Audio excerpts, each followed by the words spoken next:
आजकल Shankar party, Vishnu party, मम्मा party, ये सब भी सुनने में बहुत आते हैं। ये पार्टियां क्या हैं? Ram party, Vishnu party. और कई बार वो ये कहते हैं कि आप लोग जो ज्ञान दे रहे हैं वो पूरा हो गया, अब एडवांस जो कोर्स है वो आप हमारे यहाँ करें, हमें निमंत्रण देते हैं। एक्चुअली मनुष्य को इच्छा होती है मेरा भी कुछ हो। वो ये नहीं, कई लोग ऐसे होते हुए नहीं चाहते ब्रह्मा कुमारी में आ गए, जो बाबा ने कहा उसको फॉलो करें, चाहते हम भी कुछ अलग से बना लें। एक तो ये कारण है। शंकर पार्टी जब शुरू हुई उसको मैं अच्छी तरह से जानता हूँ, कहाँ से हुई थी, कैसे हुई थी। और मैं पहले भी कहता था कि उसके तन में निश्चित रूप से कोई अच्छी आत्मा आती है और वो सोचते हैं बाबा आता है। बाबा अगर आता होता तो मुरलियाँ वहाँ होती। वो हमारी मुरली क्यों पढ़ते हैं? वो हमारी मुरली को करेक्ट क्यों करते हैं भला? ऐसा होता? उनकी अपनी मुरली होती। इसलिए ये सब गड़बड़ हो गई। दूसरी जो ये पार्टियां हैं, भिन्न भिन्न तरह की बातें संसार में चलती हैं, लेकिन ये बहुत सारा खेल बिगड़ रहा है और आगे भी बिगड़ने की संभावना है कि कई भटकती हुई आत्माएं जो अच्छी होती हैं, वो इविल नहीं होती, वो किसी के तन में प्रवेश करके कुछ अच्छी बातें करने लगती हैं। लोग सोचते हैं बाबा आ गया, और कहीं कहीं वो अपने को बाबा कह भी देती हैं, क्योंकि ऐसे केस मैंने 5 तो मैंने ही देखे हैं। लोग मेरे पास आए और फाइनली जब उनको भोग खिलाया, एक तो पोलैंड में था, पोलैंड या होलैंड क्या है वो, तो कहा, मेरे को फ़ोन हो रहा था, कहा भाई जी बाबा आ गए हैं, 108 तरह का भोग मांग रहे हैं।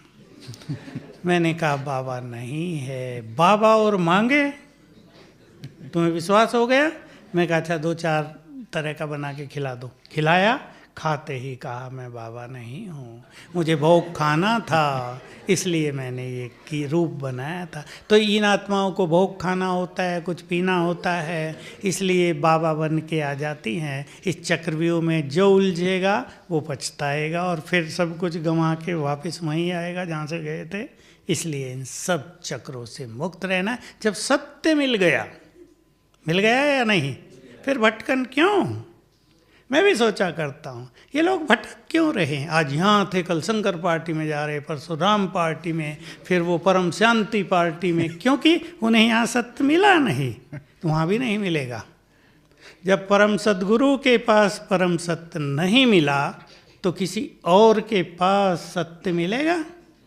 जो यहाँ भूखे रह गए उनका पेट कहीं नहीं भरेगा। और इसका मूल कारण है कि उन्होंने साधनाएं नहीं की, इसलिए खाली रह गए। खाली रहने के कारण इधर उधर देखने लगे, शायद वहाँ अच्छा माल मिलेगा, पर माल तो जहाँ अच्छा है अगर वहीं से नहीं मिला तो उन्हें भटकना ही है।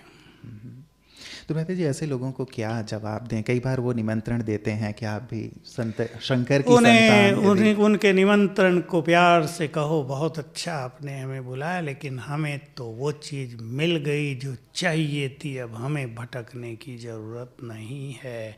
मैं आपको एक माता की हंसी कहानी सुना, और बड़ी पावरफुल। एक माता जिसके घर में गीता पाठशाला है, शंकर पार्टी की 4 माताएं पहुंच गई उसको बहकाने के लिए, हमारे पास चलो बाबा वहाँ आता है। उन्हें सबकी बात सुनी। उसने कहा हिंदू नारी एक पति करती है, मैंने एक पति किया था शिव बाबा, तुमने दूसरे भी कर लिए। चुपचाप भाग गई चारों, दोबारा नहीं आई। तो अब हमें अपने में संतुष्टि हो, समझाने का तरीका हो। खुद ढीले ढाले होते हैं कि अरे इधर तो मिला नहीं, शांति नहीं मिली, बाबा के पास तो आ गए। अब वो बाबा की गलती थोड़ा ही, वो खुद परेशान है, तो उसमें बाबा शांति कहाँ से देगा? पानी आपके पास भरपूर रखा, पीते आप नहीं और कह रहे हैं प्यास नहीं बुझी, तो गलती पानी की थोड़ा ही है, वो तो पीने वाले की है। आपने जैसे बात कही रहता जी, इधर उधर देखने की ख्वाहिश तब होती है जब व्यक्ति संतुष्ट नहीं है। बहुत बहुत बार ऐसा देखने में आता है कि बहुत सारे ब्राह्मण जैसे चलते चलते थक गए हैं, ज्ञान योग से मुक्त हो गए हैं, या फिर वो साधना नहीं कर पा रहे हैं, या ये जीवन थोड़ा सा जैसे भारी सा उनको लग रहा है। हम मदद भी करना चाहते हैं लेकिन वो मदद लेना भी नहीं चाहते हैं, तो कैसे उनको संजीवनी दी जाए? इम्पोर्टेंट क्वेश्चन है और बाबा की मुरलियों में भी आता रहता है। ये यात्रा है तुम्हारी, इसमें कई बच्चे थक जाते हैं। थक आती है माया, थक आती है मनुष्य की वासनाएं, थक आते हैं मनुष्य के अपने संस्कार जो उसे टकराव में लाते हैं। हमें ये अच्छी तरह मालूम होना चाहिए, बिना अच्छा योगी जीवन बनाए कोई इस माया को जीत नहीं सकता। तो योग नहीं करते, मैं ऐसे कितने अच्छे महारथियों को जानता हूँ सेवा के, जिन्होंने सेवा बहुत की, मुरली में कभी कभी आए, सेवा में आगे आगे रहे, साधनाओं में पीछे पीछे रहे, ढीले हो गए। दूसरे लोग बताते हैं ये आगे तो रहता है पर इससे पूछो तो सही पवित्रता इसकी कैसी है, ढीली हो गई। क्योंकि योग के बिना पवित्रता होती नहीं।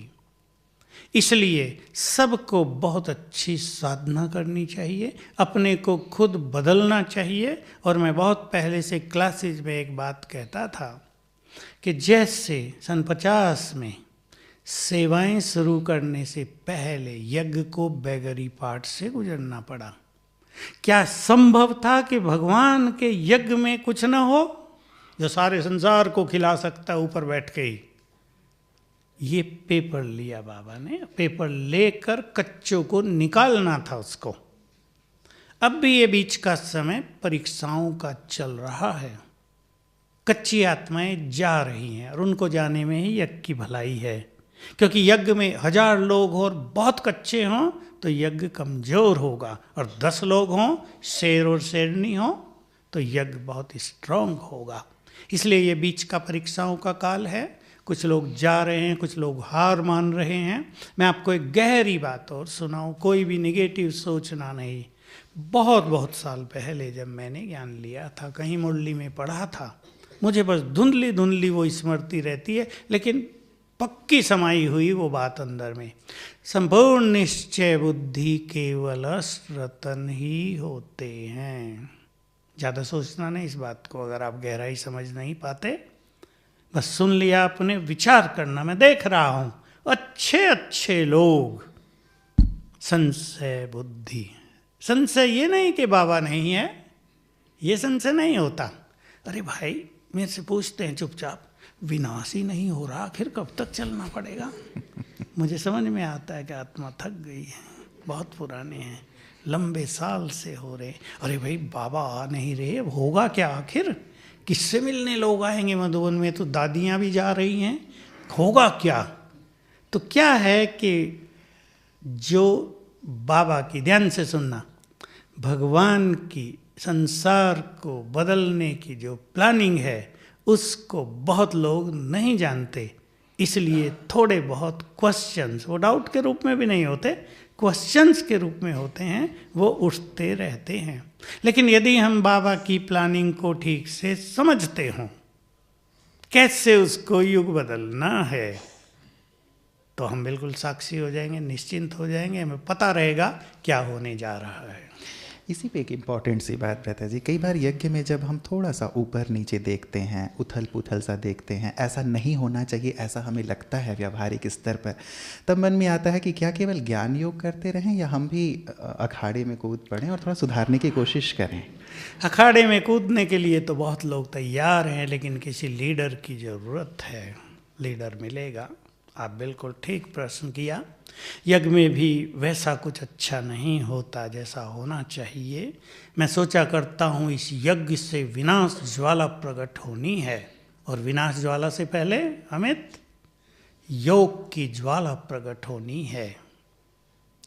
अभी तो योग की ज्वाला बुझी हुई नजर आती है, जरूर कुछ ही थोड़े समय में। ऐसा नहीं कि यहाँ योगी नहीं है हमारे बीच में, ज्ञान सरोवर में भी बहुत हैं, कम से कम 25 आत्माएं, बहुत तो यहाँ बैठे हैं।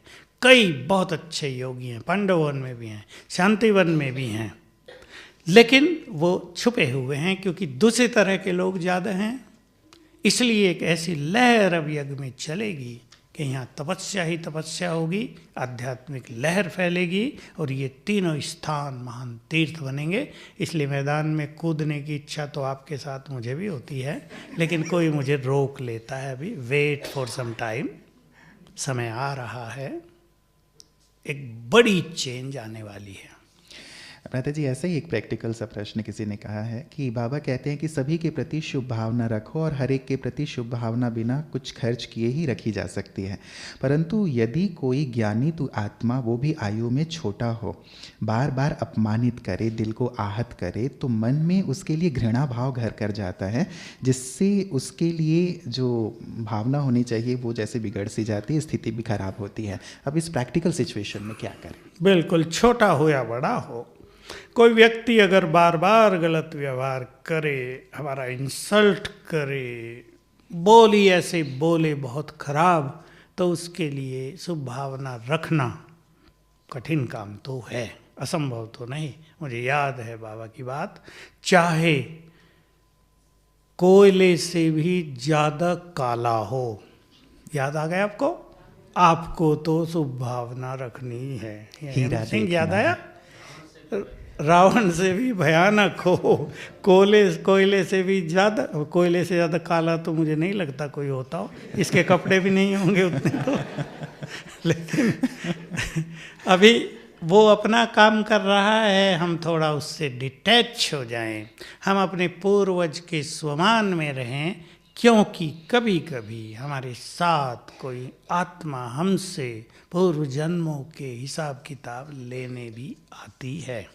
सबके पास आती हैं कोई ना कोई आत्मा। बड़े से बड़े ब्रह्मा बाबा भी थे, एक दो तो उनके पीछे भी लगे ही रहते थे, मैं जानता हूँ, आप तो नहीं जानते। उनकी भी परीक्षा लेते थे, देखते हैं तुम कैसे तपस्या करते हो। लेकिन बाबा, मैं बड़ा हूँ, पूर्वज ब्रह्मा, ये सब मेरे बच्चे हैं, कोई बात नहीं, रहम की दृष्टि।